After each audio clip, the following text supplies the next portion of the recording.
this video, I'll be explaining what happened in my dropshipping journey and share the lessons at the end of the video.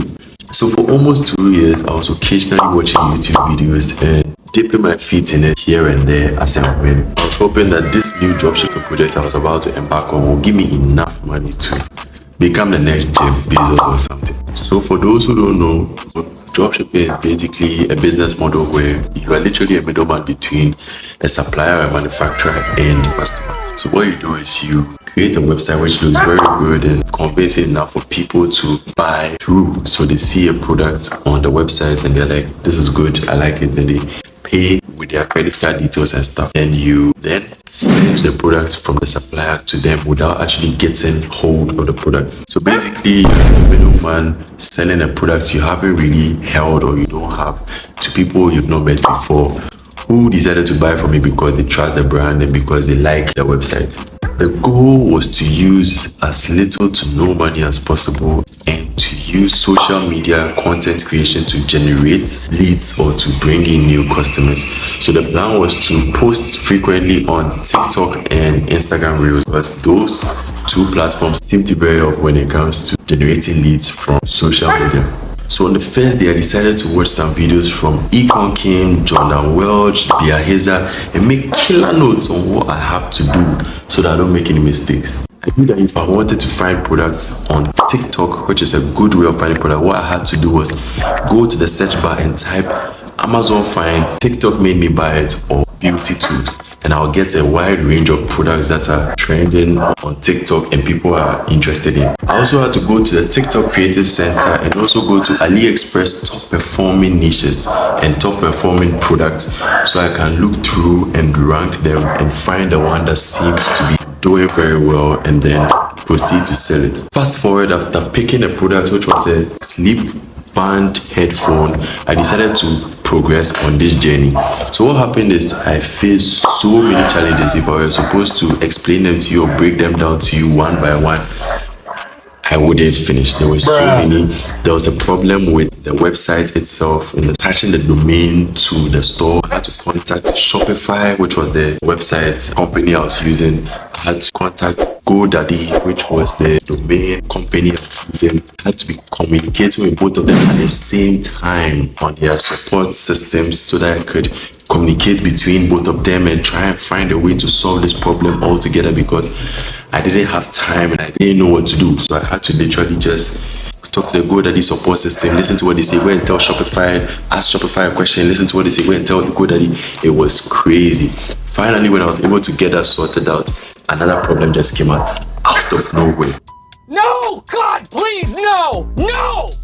No! The payment method I was supposed to use was not there. I literally couldn't find any payment method which worked in Ghana. From my research, from what I checked, nothing. And I was so confused because literally I was looking on the interface that I was given. I was looking at everything I saw over there. Nothing was showing that can be used for Ghana. The only thing which was very close was PayPal. So I went and I asked a friend of mine, Joe Sam, and he was like, when he created his account, he used PayPal. But now the problem is with PayPal in my country, Ghana, when you create an account and any money enters, say goodbye to money because we are not part of the countries that are supported for creating PayPal. So we are restricted. So anybody who finds a way to create a PayPal account using a different country and a different address like Lesotho or UK or USA will face some challenges. And if you put money inside, if you're not careful, your account will be blocked and your money will be lost. So since PayPal was not an option, I decided to go and ask my other G, who at that time was not really a friend, but I got to know him from YouTube. So I decided to hit him up and check out if he had any information that could be helpful to me. That was Mikey again. So he recommended Paystack to me, and I actually had a Paystack account, but the problem was that that account had not been verified for a year. I created a Paystack account a year ago by that time, and it has still not been verified. Now, the only option I have to is not working. So guess what I did? I created a new PayPal account that very night and decided to wait for it. That one too was not being verified. So I was like, what am I doing wrong? Why isn't Paystack allowing me to create an account? So I started bombarding Paystack with emails after emails after emails so they can just find a way of getting me on this platform because I did not care what happened. I just had to bulldoze my way through. So for proof of my address, it had to show my name. So I had to go to my bank and go and get my bank statement, because my bank statement had my name on it, but my utility bill in my house did not have my name on it. Now fast forward, after solving all these problems that just kept coming one after the other, I finally created a website and everything. Now at the end, guess how much I made? Don't ask me. It's part of life, you know. I don't know what happened. I don't know what I did wrong. Tried everything I could. I applied all the notes I read. It still didn't work out.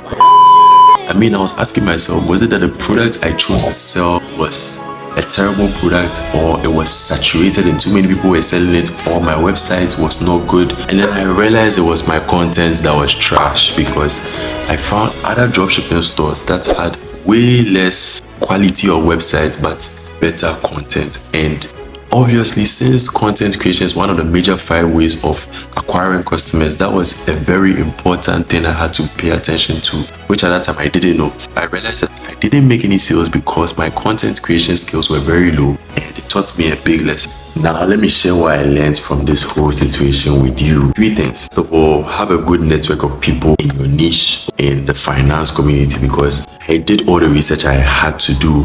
I watched as many videos as I could. I still wasn't able to overcome certain hurdles. It was a networking that helped me keep going. You can't do everything by yourself. You need to have a team. You need to have people you can get some information from. You yourself need to be of value so that people can also come to you for information. People can also come to you for knowledge. The same way you can also go to others for knowledge.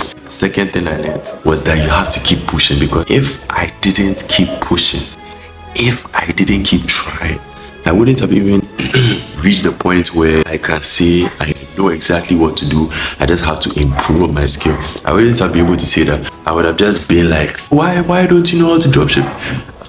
Because I just faced some challenges and I didn't keep pushing. I didn't keep trying. That was one lesson I learned, that no matter how hard it seems, no matter how many obstacles are in your way, keep going. You have no choice but to learn a lot along the way. Third point, master marketing. Fact of the matter is, the reason why I was not able to make any sales was because I did not improve my marketing. I did not try to provide content that was good enough to catch people's attention, good enough to persuade them to put their credit card details and buy. Marketing, the key to the kingdom. Marketing is what really brings you the money when it comes to business. So mastering marketing is literally mastering money making. Bye, have a great time.